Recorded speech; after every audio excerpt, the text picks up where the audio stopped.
Setelah video pernyataan mantan rektor bahwa UGM tak pernah mengeluarkan ijazah untuk Jokowi dicabut, kini upaya pembuktian Rismon CS tentang dugaan ijazah palsu Jokowi dipertanyakan.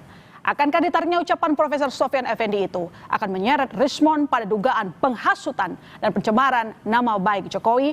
Kita bahas bersama terlapor kasus dugaan pencemaran nama baik Jokowi Rismon Sianipar dan pelapor Roy Suryo CS dari Pradi Persatu, Ade Darmawan. Selamat petang, Mas Ade. Selamat petang. Selamat petang, Bang Rismon. Selamat petang, Mbak. Oke Bang Rismon, saya punya pertanyaan ke Anda dulu. Saya mau tahu bagaimana awal mulanya Anda berkumpul dengan Profesor Sofyan di video dalam kanal YouTube Langkah Update tanggal 16 Juli. Iya, itu kan pertemuannya tidak didesain sedemikian rupa ya, bahwa saya datang ke Jogja untuk sebenarnya membersamai para alumni Reladama untuk mengantarkan surat kepada Rektor UGM, Profesor Emilia, dan salah satu atau beberapa dari alumni UGM tersebut meminta saya untuk bertemu dengan Profesor Sofyan Effendi. Dan itu pun sudah saya tunda 2 hari karena kegiatan saya yang lain-lain. Jadi pertemuan tersebut diadakan tanggal 16 Juli 2025 hari Rabu. Memang tidak ada perencanaan, dan di video tersebut juga saya lebih aktif untuk mendengar uraian dari Profesor Sofyan Effendi mengenai sejarah UGM, nilai-nilai di UGM, dan lainnya. Begitu, Mbak. Oke Bang Rismon, pertemuannya tidak direncanakan, tapi pertanyaan saya, Profesor Effendi mengaku tidak tahu menau, direkam dan disebarluaskan oleh Anda. Benar demikian? Oh, tidak begitu, Mbak. Mungkin Profesor Sofyan Effendi kan mengalami tekanan psikologis yang sangat intens akibat dari ancaman pelaporan dari Jokowi. Tekanan dari siapa, Bang Rismon? Siapa yang menekan Profesor Effendi? Ini hati-hati. Kan ada ancaman ya, akan dilaporkan ke Barreskrim oleh Jokowi Lovers. Jadi saya pikir kita tetap menghargai, mengapresiasi statement, keterangan-keterangan dari Profesor Sofyan Effendi yang kita orang luar, ya bukan orang luar UGM, itu tidak bisa mendapatkan keterangan-keterangan tersebut karena keterangan dari Profesor Sofyan Effendi itu sangat penting karena didapatkan dari internal UGM dan profesor-profesor yang pernah mengabdi. Baik. Berarti menurut Anda klarifikasi dari Profesor Effendi dikeluarkan ke publik karena ketakutan mendapat ancaman dan tekanan. Mas Ade, benarkah demikian, ada tekanan katanya? Ini saya perlu sampaikan kepada pemirsa Kompas TV ya, bahwa memang seperti Bang Rismon ini kan hampir melakukan tur ke daerah-daerah, tur untuk mencari alat bukti. Itu yang kita perhatikan di setiap beberapa media sosial ya, mengupdate, memperlihatkan dia kunjungan kemana, ke Solo, kemudian ke rumah Pak Kasmujo. Bukan sekali dan 2 kali saja ya, berulang kali kayaknya sepertinya dengan rumah Pak Kasmujo. Terus terakhir kemarin di Solo apa di Jogja itu? Jogja ya, ke rumah Pak Sofyan ya. Nah Pak Sofyan Effendi ini kan rektor tahun berapa gitu loh Mbak. Jadi kita harus tahu dulu rektornya tahun berapa. Kemudian apakah seorang rektor itu mengetahui semua mahasiswanya dengan pasti dan jelas, gitu loh. Itu dulu. Nah, pada saat dia menjadi rektor ya. Jadi intinya menurut Anda memang tidak ada tekanan itu? Kalau ada tekanan saya rasa tidak ada, Mbak. Karena gini. Tapi kira-kira menurut Anda kenapa Profesor Effendi bisa mengatakan bahwa Jokowi tidak lulus, lalu kemudian tiba-tiba cuma berselang beberapa hari kemudian mengkonfirmasi, mengklarifikasi pernyataannya? Nah, justru di situ kita lihat. Ketika kemudian. Menurut Anda bukti yang ingin dicari oleh tim Bang Rismon nggak ada? Zong. Nol. Bukti Anda, Bang Rismon. Bukti Anda zong, nggak ada. Mengada-ngada, Mas. Mengada-ngada. Bang Rismon. Mengada-ngada, Mbak. Jadi. Ya, saya bicara dulu, Bung. Bung Adi. Jadi gini, statementnya keterangan dari Profesor Sofyan Effendi kan menegaskan bahwa lembar pengesahan skripsi ya yang berisi tanda tangan dosen penguji itu kan benar-benar tidak ada. Oke. Baik Enggak. pada saat saya datang ke Tapi- perpustakaan UGM sendiri, Fakultas Kehutanan UGM, maupun ketika diberikan kepada kami pada pertemuan 15 April. Nah, bicara Oke, silakan. bicara dengan kebenaran Bang Rismon, ya perlu saya sampaikan kepada Bang Rismon bahwa kalau kita berbicara kebenaran tidak perlu dicabut pernyataan itu. Kalau memang Prof Sofyan, saya tantangin sekarang, saya challenge sekarang Prof Sofyan, ya. Apakah dia masih berani mempertahankan pernyataan yang duduk bersama dengan saudara Bang Rismon? Kalau memang oke, mari kita lihat. Kita uji, kita coba laporkan ke polisi karena itu adalah ujaran kebencian dan penghasutan itu. Itu sudah pasti masuk itu Bang Rismon. Dan gini loh, itu disiarkan tanpa izin. Itu pun Pak Sofyan sebenarnya kalau memang dia mau, dia bisa keberatan loh Bang Rismon. Gitu loh. Nah, dia kan nggak tahu tuh disiarkan itu Bang Rismon. Gitu loh. Pak, saya gantian bicara. Silakan.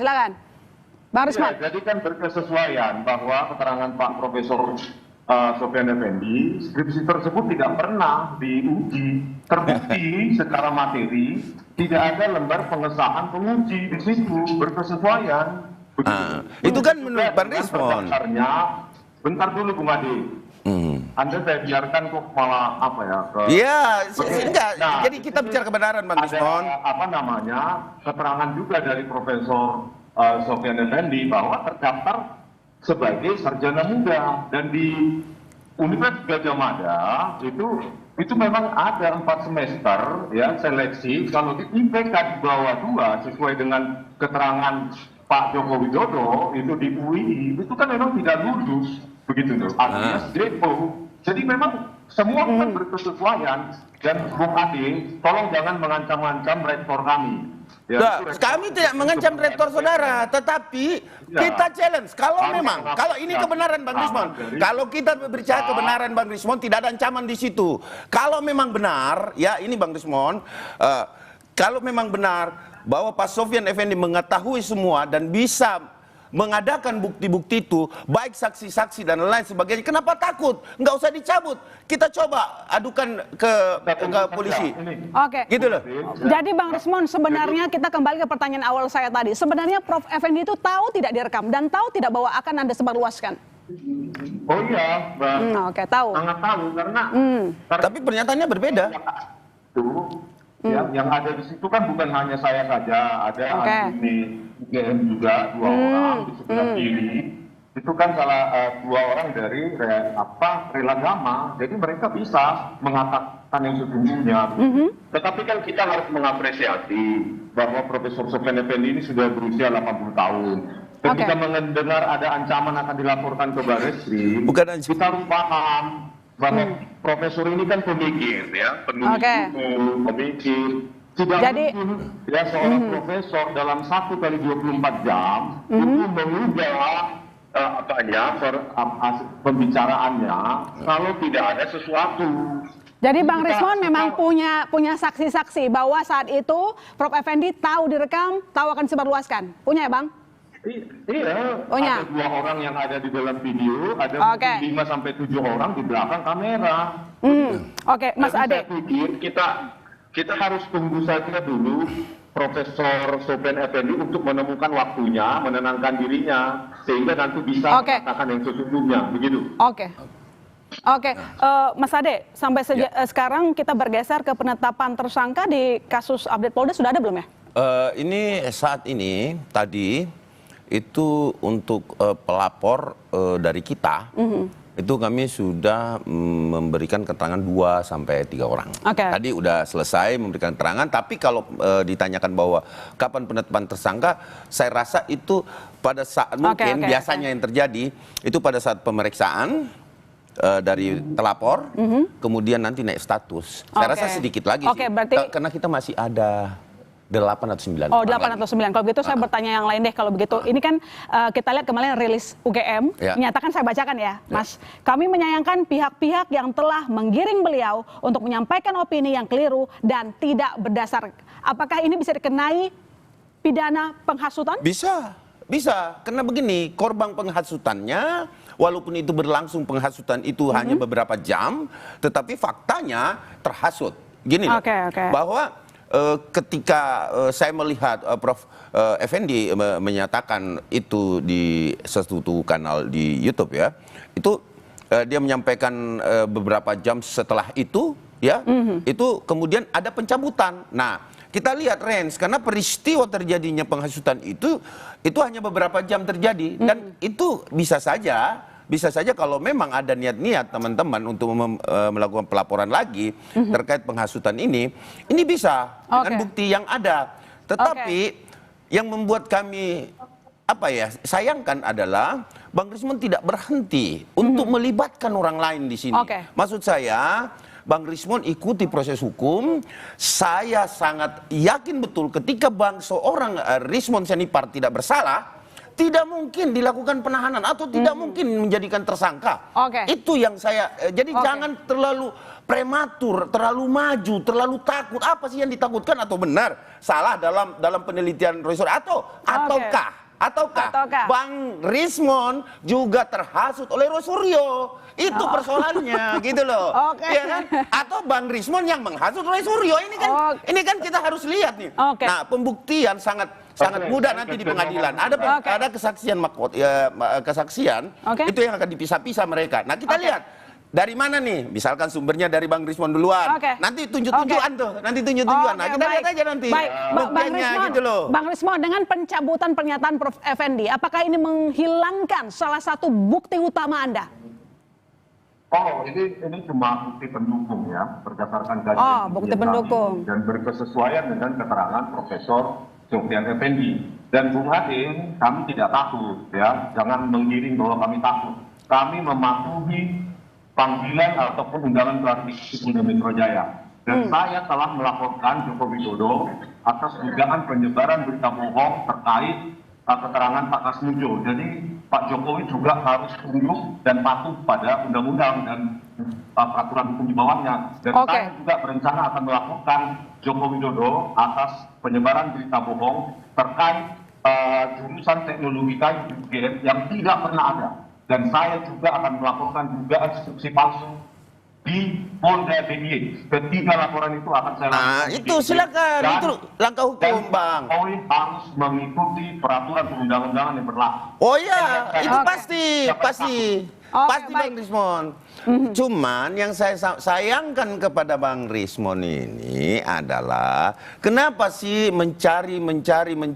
Selesaikan dulu lah perkaranya Bang Rismon yang ada ini, karena mencari itu tidak mungkin bisa juga dimasukkan sebagai alat bukti di situ, kecuali Anda menerbitkan laporan baru seperti di Jogja itu. Tapi apapun itu Bang Rismon, kami dan teman-teman relawan dan kami juga pendukung Jokowi, kami hadapin Bang.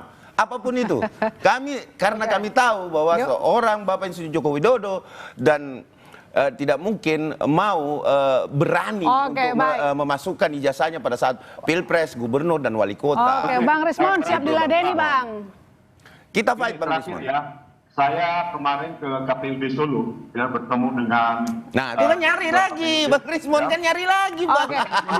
Silakan Bang Rismon. Ini informasi kunci nih.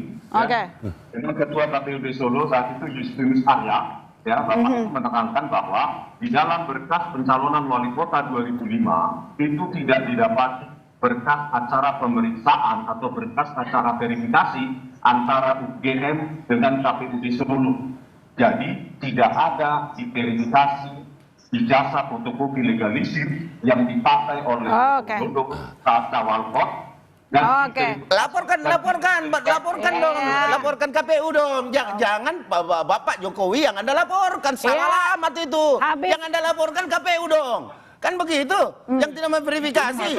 Berarti itu alam administrasi dong. Gimana sih? Ikut-ikutan relawannya ini, saya bingung. Iya, Bang Rismon harusnya melaporkan KPU. Kenapa tidak diverifikasi gitu loh? Gitu loh, Bos. Jangan dikit-dikit yang salah Pak Jokowi, dikit-dikit yang salah Bapak Jokowi gitu loh. Jokowi pribadi bukan urusan relawan Jokowi, biarkan Jokowi yang melaksanakan. Oh, tidak bisa, itu urusan kami semua. Urusan kami, Bang. Kita tunggu kelanjutan. Urusan kami, Bang. Kita tunggu kelanjutannya di meja hukum. Terima kasih, Mas. Terima kasih, Mas Ade. Terima kasih, Bang Rismon telah bergabung di Kompas Petang. Selamat petang.